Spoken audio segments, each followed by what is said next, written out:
네, 오늘 우리가 공부할 내용은 하나님의 침묵에 대해서 공부를 해보고자 합니다.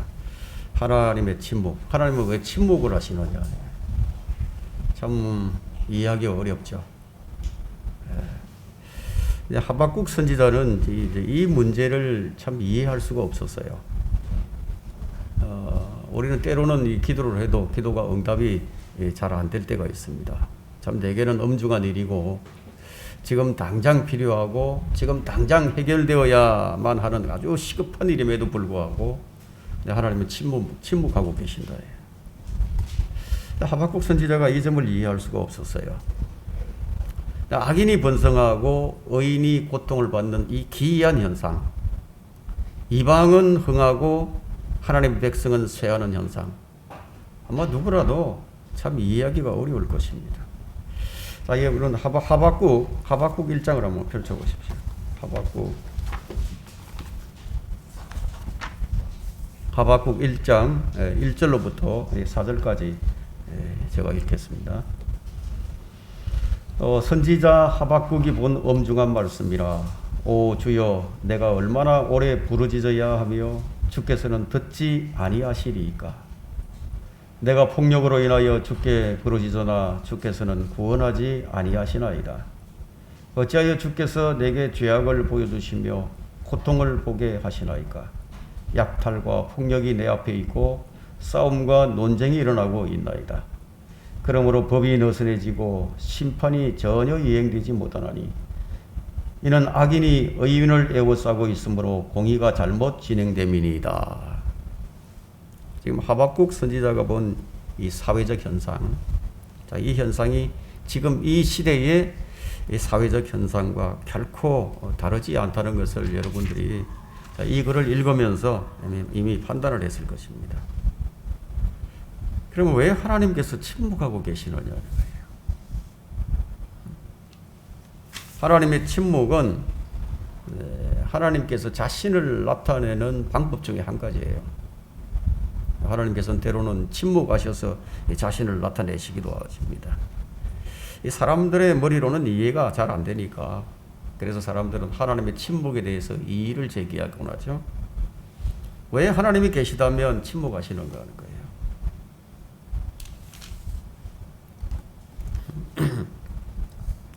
자, 이 질문을 결국 왜 하게 되느냐 하면 내 뜻대로 안 되니까, 내가 원하는 대로 잘 안 되니까. 결론은 왜 내게 기적이 일어나지 않느냐, 이것에 대한 질문이라고 할 수가 있습니다. 이것은 어디까지나 인간의 관점에서 본 그런 이 질문이죠. 하지만 기적이 일어나지 않는 것은 아닙니다. 주님께서 이미 기적을 보여주셨죠. 하나님께서 육신으로 오셔서 이 지상에서 사역을 하시고 또 죽으시고 또 장사되셨다가 이 부활하시는 가운데 하나님의 그 권능뿐 아니라 그분의 선하심과 또 인간을 향하신 그분의 사랑이 공개적으로 다 나타내 보여주셨어요. 이보다 더 큰 표적은 없죠. 그럼에도 나는 하나님을 이해하지 못하겠다. 도저히 이해할 수가 없다. 하나님이 계시다면 어떤 형태로든지 좀 보여달라. 그러면 내가 믿겠다. 참 이런 사람들이 참 많아요. 사실 저는 예전에 아주 젊었을 때 청년 시절이었나 아마 그때쯤 됐을 것 같습니다. 근데 기도원에 이제 간 적이 있습니다. 근데 기도원에 가서 밤에 산에 올라가서 이제 기도를 하고 있는데 주변에 이제 올라와서 기도하는 사람들이 참 많았죠. 좀 기도하는 소리를 좀 들어보니까 정말 하나님 계시다면 좀 보여달라. 내가 도저히 믿을 수가 없는데 좀 보여달라. 보여주면 내가 믿겠다. 그렇게 기도하는 사람들을 내가 이제 들은 적이 있습니다. 참 이런 사람들이 많은 거죠. 이것이 인간이 가지는 하나님의 침묵에 대한 의문이에요. 내 뜻대로 내가 원하는 대로 되어야 하는데 왜 안 되느냐 이거예요. 일종의 불만이죠. 하나님께 대한 불만. 사람들이 지금 당장 하나님을 믿기 위한 하나님의 능력을 지금 요구한다는 것은요, 뭐 이미 영원히 해결된 문제를 다시 들고 나오는 것이나 이제 마찬가지예요. 우리 인간은 이 믿음에 부응하여 하나님께서 어떻게 역사하시든지, 하나님이 역사하시는 것을 인간이 제한시킬 수가 없습니다. 하나님께서는 그리스도 안에서 이미 자신을 나타내 보여주셨어요. 2000년 전에 인간은 그것을 보았죠. 그런데도 불신자들의 건방진 요구를 잠재워 버릴 만한 어떤 일도 하나님께서 지금 행하지 않고 계신다고 제멋대로 주장을 하는 것이죠. 이것은 바리새인들과 서기관들이요, 이 예수님께서 이제 예수님께 하늘의 표적을 좀 보여달라고 그렇게 요구를 했을 때 예수님 뭐라고 말씀하셨죠? 너에게 보여줄 표적은 이 요나의 표적밖에 없다고 그렇게 말씀하시면서 자신이 십자가에 죽으실 것을 이제 말씀해 주셨죠. 그리스도 안에서 이미 나타났던 그리스도의 계시가 하나님의 침묵이라는 이 불가사의와 또 지상에 살고 있는 우리 신앙, 우리 믿음의 불가사의는요, 이 이중 신비를 풀어주는 열쇠가 됩니다. 그것을 어떻게 믿느냐예요. 그것이 신비죠. 하나님의 침묵 이렇게 말을 할 때 이 하나님의 침묵은 현 세대에서 최대의 불가사의 중에 하나입니다. 현 세대에서 그나마 이런 질문을 할 수 있다는 것은 무척 고무적인 현상입니다. 이런 질문도 하지 않죠. 이런 질문을 할 관심조차도 없어요. 낙천주의자들이나 또 이기주의자들은 우리 주변에서 일어나고 있는 아주 끔찍한, 아주 비극적인 현실들이 자기네들과는 무관하다고 여깁니다. 그들의 인생의 길에서 뭐 이런 문제들이 전혀 중요하지 않아요. 그런 사람들은 고난과 압제에 눌려 있는 자들의 비명 따위에 동요되는 법이 전혀 없어요. 고요하기만 하죠. 그러나 진지하고 또 사려 깊은 사람이라면요, 이런 현실을 직시하지 않을 수가 없게 됩니다. 그 현실을 직시하고 울부짖죠.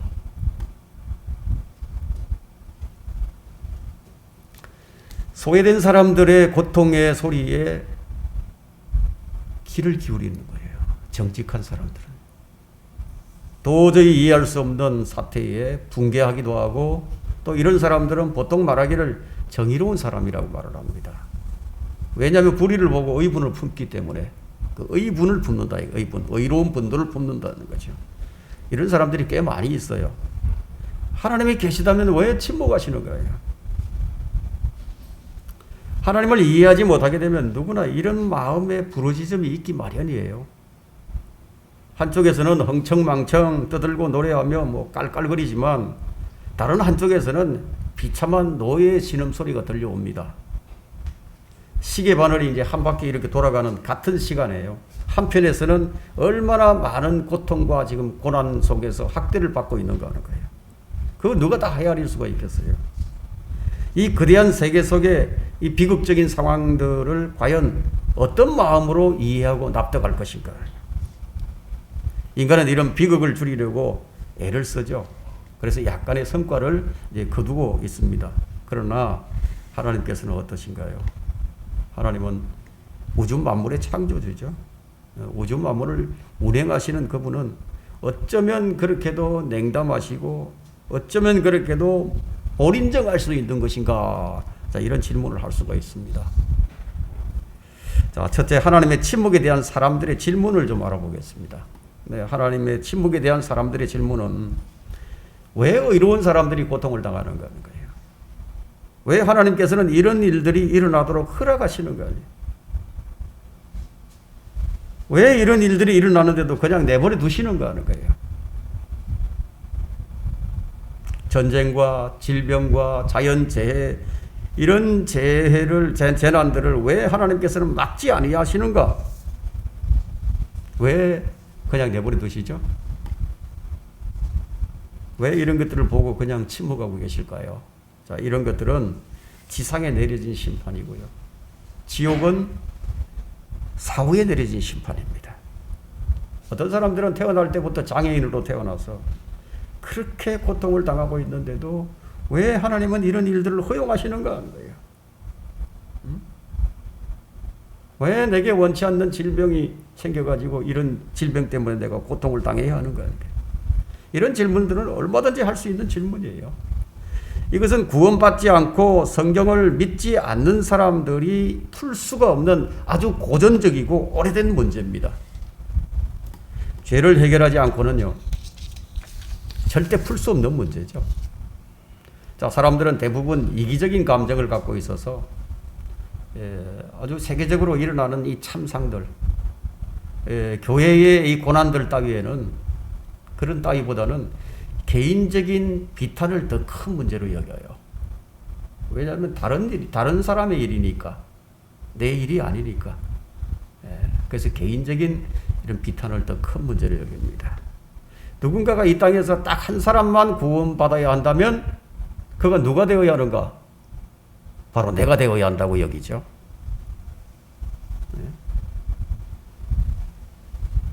그래서 왜 내게 이런 일이 일어나느냐? 어찌 이런 일이 내게?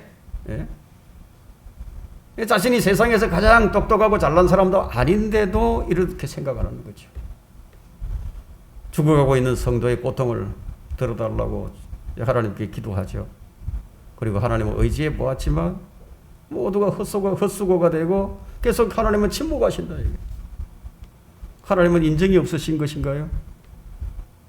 이런 질문이 인간이 하나님의 침묵에 대해 갖는 질문입니다. 자, 두 번째로 이제 하나님의 침묵에 대해 인간이 제시하는 잘못된 답변들을 한번 살펴보고자 합니다. 여기에 대해서 이제 인간은 다양한 그런 답변을 제시하고 있는데, 첫째 이실론자의 주장을 한번 보겠습니다. 이실론자의 주장. 하나님께서는 선하시고 또 세상을 창조하셨으나 인간사에 관여하지 않으시며 세상이 자연적으로 움직이게 내버려 두었다고 주장을 합니다. 이게 이실론이죠. 왜냐하면 그들의 눈으로 볼 때 하나님께서 침묵하시는 것으로 보이기 때문이에요. 이 이실론자들은 하나님의 존재를 인정한다고는 하나 그들이 아는 하나님은 성경의 하나님이 아니라 자기들이 만들어낸 가공의 하나님일 뿐입니다. 두 번째 하나님의 침묵에 대해서 인간이 제시하는 잘못된 답변은 무신론자들인데, 무신론자들은 하나님은 존재하지 않기 때문에 인간사에 관해서 관여할 수 없다고 주장을 합니다. 자, 이런 무신론자들은 거론할 가치조차도 없죠. 세 번째는 유물론자들입니다. 세상에 인격적인 신의 존재 없이 물질에 근거를 둔 아주 우연의 법칙에 의해서 이제 지배된다는 주장을 하는데, 이 역시 무신론자들과 별반 다를 바가 없어요. 다윈의 진화론과 같은 거죠. 즉 우연을 믿는 종교인이라고 볼 수가 있는데, 자신도 규명할 수 없는 이론을 가지고 이제 주장을 합니다. 예를 들자면은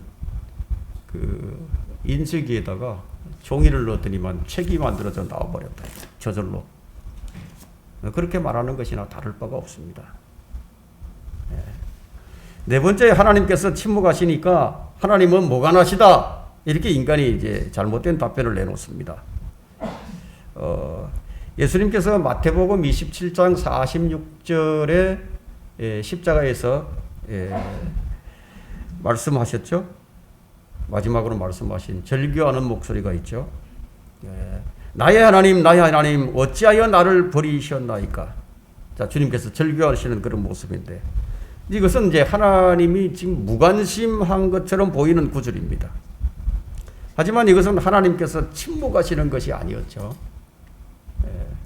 하나님께서 공의를 집행하고 있는, 공의를 이루시기 위해서 침묵하시는 것이 아니었는데, 하나님께서는 인간에 대한 관심을 가지고 계셨기 때문에 지금 이런 일들을 행하셨던 겁니다. 이사야 53장 5절을 한번 펼쳐보십시오.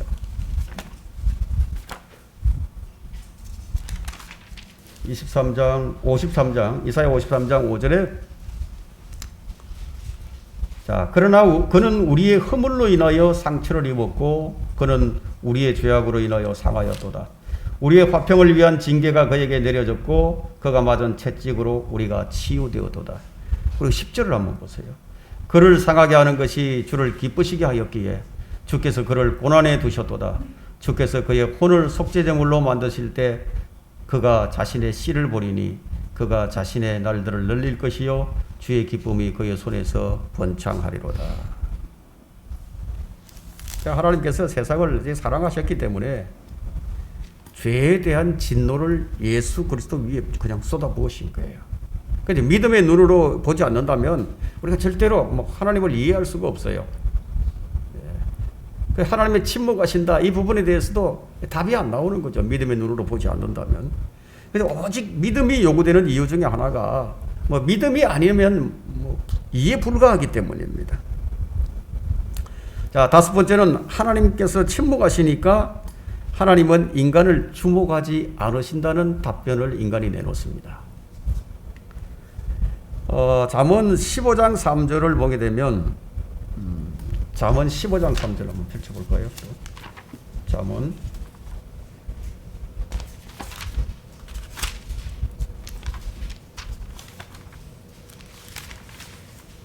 15장 3절에 주의 눈은 어느 곳에서나 악한 자와 선한 자를 살피시느니라. 어느 곳에서나 전지하신 분이 있는 것을 알 수 있죠. 무소부재하신 것을 알 수 있습니다. 어느 곳에나 계신다 이거죠.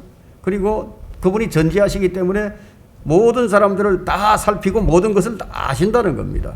그래서 모든 것을 보시고 모든 것을 통찰하시고 계시는 것을 볼 수가 있죠. 인간의 답변이 틀린 것이죠. 여섯 번째는 하나님이 침묵하시니까 하나님은 사랑하지 않으신다고 주장을 합니다. 사랑하지 않으시기 때문에 침묵하시는 것이 아니라 사랑하시기 때문에 침묵하시는 거예요. 자, 하나님께서는 이제 사랑하는 자들을 징계하신다고 했는데요. 히브리서 12장 5절과 6절에 보면 징계를 왜 하시는지, 매질을 왜 하시는지, 그게 이제 나오고 있죠. 히브리서 12장 5절과 6절 한번 펼쳐보십시오.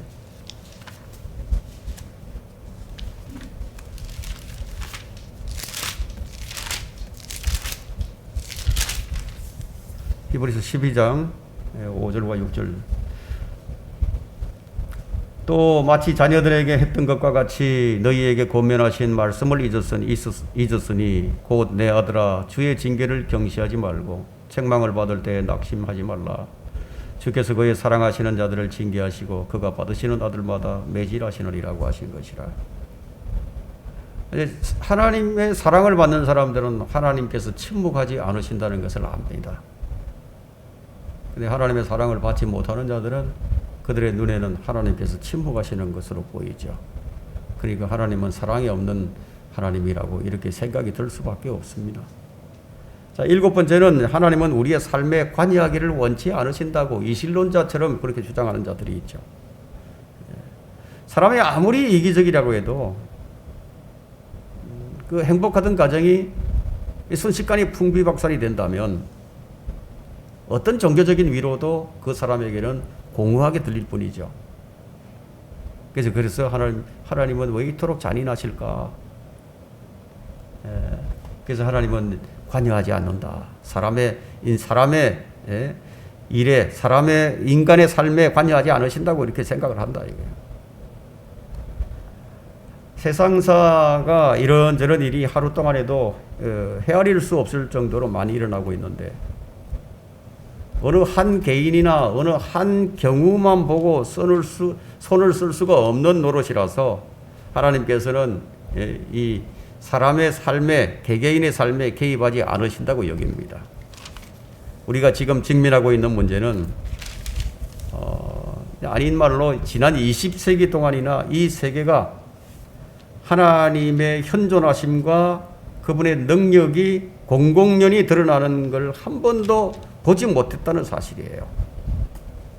옛날에는 능력 있는 일들이 가시적으로 눈에 보이도록 나타났어요. 그래서 하나님께서 개입하셨다는 것을 그런 것들이 이제 사람들의 마음을 사로잡았는데 이제는 기적이 하나의 히브리 사람들의 전설로만 이제 여겨지고 말았죠. 그래서 심지어는 신학자들 가운데서도 이 창세기 모세오경을 갖다가 구전으로 내려오는 이 설화다, 신화다 이렇게 가르치는 사람들도 있다는 얘기. 그런 신학교도 있다는 거예요. 하나님은 도무지 수동적이기만 하시고 뭐 필요할 때가 되면은 늘 그 자리에 없으시기 때문에 실질적인 목적을 위해서는 하나님께서는 안 계시는 것이나 다름이 없기 때문에 하나님께서는 우리의 삶에 관여하지 않으신다고 인간은 이렇게 주장을 합니다. 자, 그렇다면 이제부터 성경이 하나님의 침묵에 대해서 뭐라고 말씀하시는지 우리가 성경적인 답변을 한번 찾아보겠습니다. 이 사도의 기적에 대해서 우리가 고찰을 해본다면 사도 시대가 끝이 나자 기적이 사라져 버렸습니다. 사도들을 핍박한 자들이 두려워했던 것이 있었죠. 사도들을 잡아가두면 옥문이 열립니다. 사도들이 기도하고 찬송 부르면 지진이 일어났어요. 그런 지진도 일어나지도 않습니다. 어떤 천사도 내려와가지고 감옥에 갇힌 제자들의 쇠사슬도 풀어주지를 않아요. 이제 사람들에게 버림을 받고 매를 맞고 조롱을 당해도 그냥 내버려 두신다는 거예요. 뭐 이것만 보게 된다면은 회의론자들이 비아냥거리는 것도 무리가 아니라고 할 수 있죠. 그러나 하나님께서 사도들의 권능을 거두신 이유는 뭐냐예요. 기적을 행해야 할 목적이 이미 성취되어 버렸기 때문이에요. 이 점에 대해서는 고린도전서 1장 22절을 보게 되면 유대인들은 표적을 구한다고 했습니다. 헬라인들은 지혜를 찾는다고 했죠. 이런 말씀하신 점을 미루어 볼 때 유대인들을 믿게 하시려고 표적들을 주신 거예요. 지금의 우리는 보지 않고 믿는 시대예요. 믿음만 요구되고 있는 시대입니다.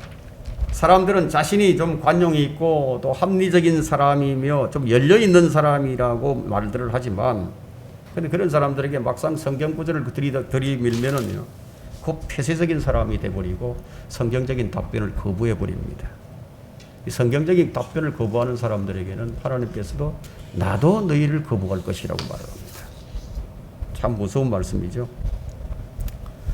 자, 하나님의 침묵에 대한 성경적인 답변은 사람들이 겪게 되는 대부분의 고통과 어려움, 이 어려움은 인간의 고의적인 죄 때문에 일어납니다. 또 인간의 부주의나 인간의 소홀함, 이 어리석음 때문에 일어나곤 합니다. 왜냐하면 인간은 심은 대로 거두기 때문에 이것이 하나님의 법칙입니다. 사람이 무엇을 심든지 그대로 거둡니다. 자신을 성찰할 수 있는 기회가 바로 하나님의 침묵하시는 기간입니다. 베드로후서 3장 9절을 한번 펼쳐보십시오. 베드로후서 3장 9절.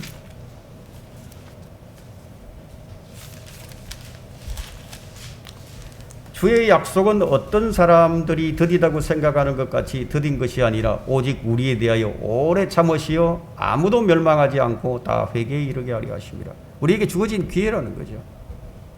하나님의 침묵은 우리 인간에게 주어진 기회다 이거예요. 돌이킬 수 있는 유예기간이라는 겁니다. 하나님께서는 사람들이 지옥에 가는 것을 원치 않으십니다. 악인이 멸망하는 것도 원치 않으시고 그 악인이 돌이키기를 원하시고 계십니다. 그래서 하나님의 침묵은 인간에게 주어진 유예기간이라는 겁니다. 두 번째 성경적인 답변은 하나님의 생각은 너희의 생각과 다르다고 말씀하셨어요. 이사야 55장 8절과 9절을 보게 되면요,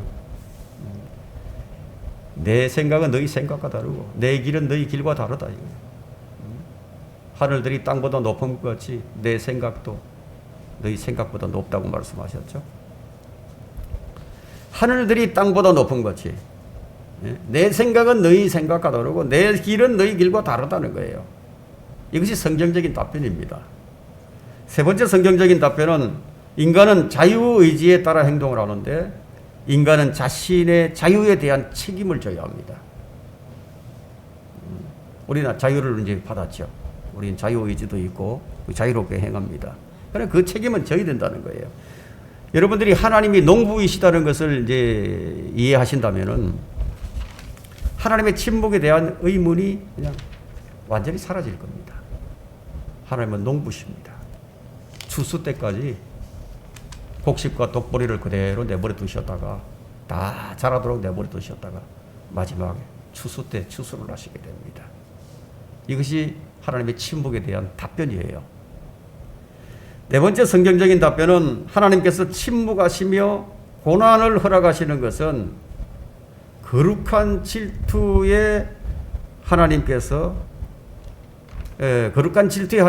성도가 모든 것을 발견하고 그분께 더욱더 밀착하고 첫째로 하나님을 사랑하면서 두 번째는 서로 사랑하기를 원하신다는 거예요.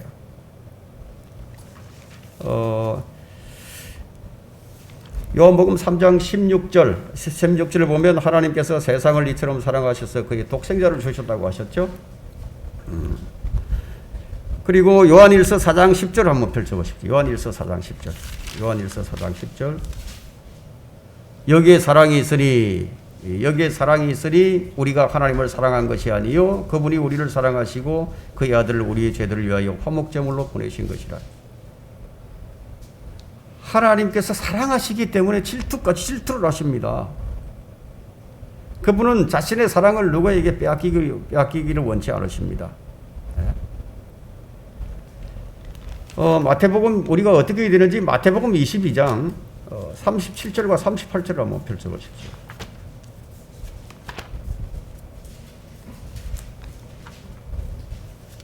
마태복음 22장 37절과 38절. 예수께서 그에게 말씀하시기를 너는 네 마음을 다하고 혼을 다하고 생각을 다하여 주 너희 하나님을 사랑하라. 이것이 첫째이며 큰 계명이니라. 이렇게 하지 않으시면요 질투의 하나님께서 고난을 우리에게 허락하시는 겁니다. 징계를 하시는 거죠. 그죠? 다섯 번째는 하나님께서는 자신의 사람들에게 고통과 재난을 허락하셔서 그들이 하나님만을 의지하게 만드십니다. 하나님께서 그들이 하나님을 의지할 때까지 그것들을 허락하시는 거예요. 그래서 악한 일에 대한 징벌이 속히 집행되지 않는 거죠. 사람의 마음은 악을 행하기로 정해져 있습니다. 그래서 돌이킬 때까지 극단적인 방법을 선택하셨는데 그것이 바로 고통과 재난이에요. 재앙이죠. 그래서 하나님을 신뢰하게 만드십니다. 여러분 고린도후서 1장 7절부터 10절을 한번 펼쳐보십시오. 고린도후서 1장 7절부터 너희에 대한 우리의 소망이 확고하며 너희가 고난에 참여하는 자가 된 것 같이 너희가 또한 위로에도 그러한 줄 우리가 알미라. 형제들아 아시아에서 우리에게 닥쳤던 고난을 너희가 모르기를 원치 아뢰오니 이는 우리가 받은 극심한 압박으로 인하여 견딜 힘을 잃어 심지어는 삶의 절망에까지 이른 것이라.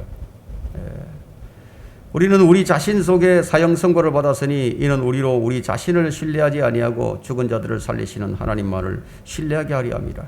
그분께서 우리를 그처럼 극심한 사망에서 구해내셨으며 또 구해내시고 계시니 그분께서 여전히 우리를 구해내실 것이라고 우리는 그분을 신뢰하노라. 이렇게 하시는 거예요. 위대한 바울과 그의 동력자들도 삶의 절망에 이르는 아주 극심한 압박을 받았습니다. 그들은 순교했죠. 그들의 순교를 당하도록 하나님께서 허락하셨습니다. 침묵하셨던 거죠. 이 점을 믿음의 눈으로 보지 않는다면 어떻게 하나님의 침묵을 이해할 수가 있겠어요? 그러나 그들이 알지 못한다 하더라도 지금은 몰라도 나중에는 알게 됩니다. 그리스도의 심판석에서 받게 될 상과 천년왕국에서 받게 될 유업, 앞으로 받게 될 칭찬과 존귀와 영광을 통해서 그 이유를 이제 알게 되는 겁니다. 요한복음 13장 7절을 한번 볼까요? 요한복음 13장 7절.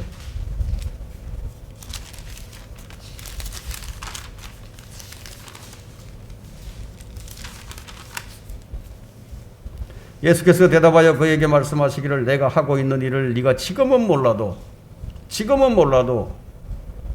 이후에는 알게 되리라고 하시니라. 하나님의 침묵에 대해서 모르는 사람들은 나중에 알게 된다는 거예요. 베드로전서 1장 7절도 한번 보십시오.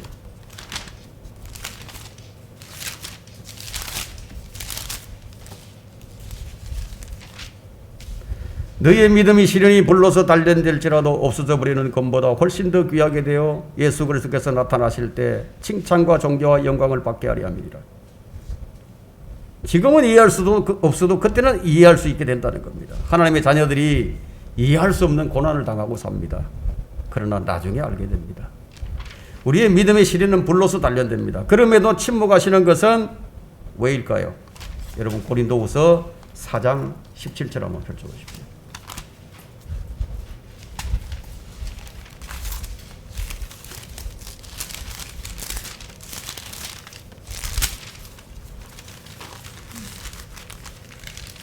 사장 17절.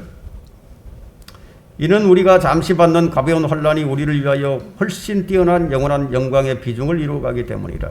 우리가 바라보는 것은 보이는 것들이 아니요 보이지 않는 것들이라.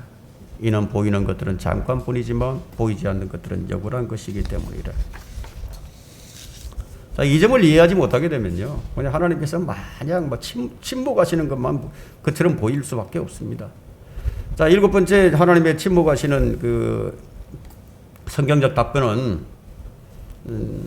하나님의 침묵은 하나님의 일들을 나타내기 위함이라고 볼 수 있습니다.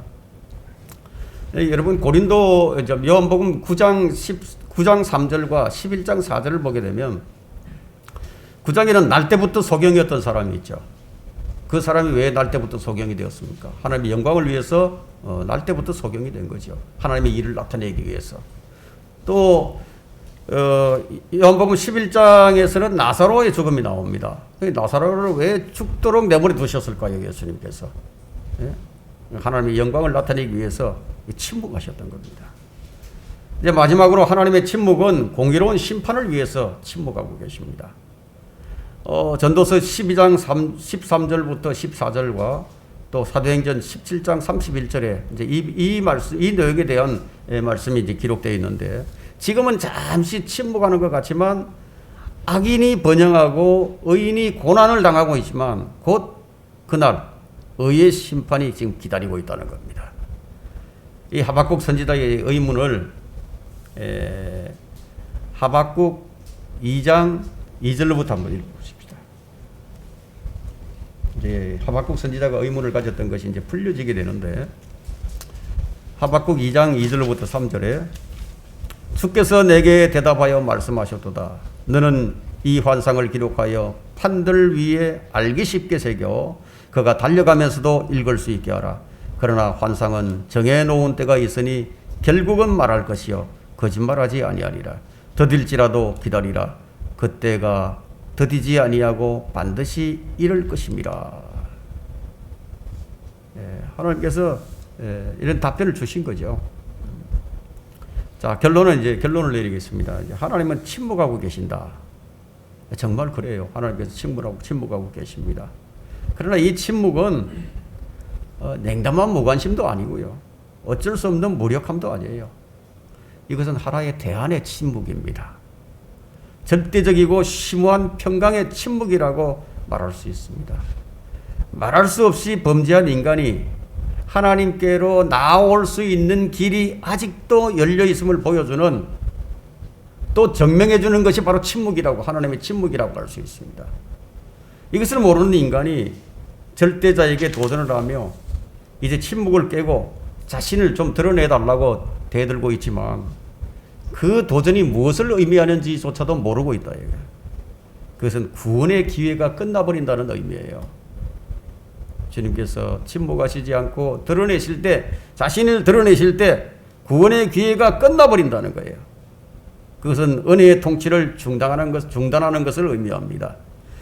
자비를 끝내고 진노의 날이 밝아옴을 의미하고 있습니다.